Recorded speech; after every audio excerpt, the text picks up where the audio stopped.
السلام عليكم حبايب الله. في هذا الدرس المميز والجميل سوف نتطرق إلى كيف إذا أقصد الدرس الأول من دورة تعطيل الحسابات. هذا الدرس بسيط وسهل جدا.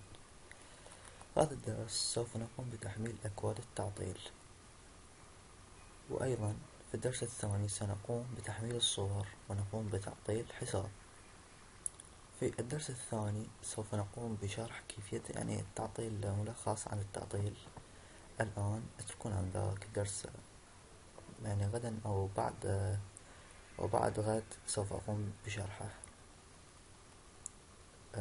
الآن سوف أضع لكم الرابط التحميل الأكواد أسفل الفيديو.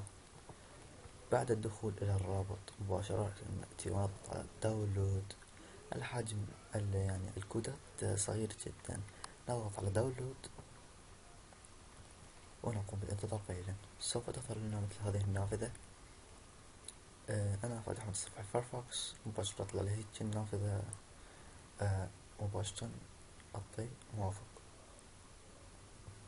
بعد ما أتحمل مباشرة فتح، شوف بسرعة ضعيف، أقصد تحميل سريع. أو إذا ما فتح مباشرة تروح لهنا على هاي كل كودات نيو تكست تفتحها عشان تفتح على الدثنية أو القاعدة. هذا الأكواد مثل ما تشاهدون، بس راح تنزلون انتم للأخير، كل كود وحدة. هذا كود دمج السيرفر مع الصورة. هاي ما عليكم بإيمة برنامج هذا، فاحذفوا هذا واحذفوا هاي الكلمة.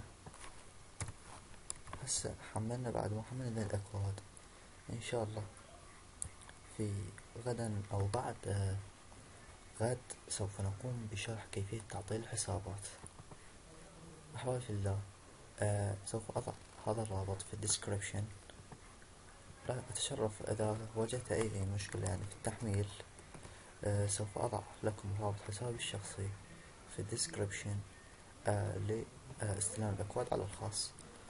ولا تنسوا عمل مشاركة في القناة للاستفادة لدعمي. ولا تنسوا التعليق على هذا الفيديو الذي سأقوم بنشره، ولا تنسوا اللايك أيضا. إلى هنا أحبائي انتهى درسنا لهذا اليوم. لايك للفيديو زائد اشتراك في القناة ليصلكم كل ما هو جديد. في أمان الله.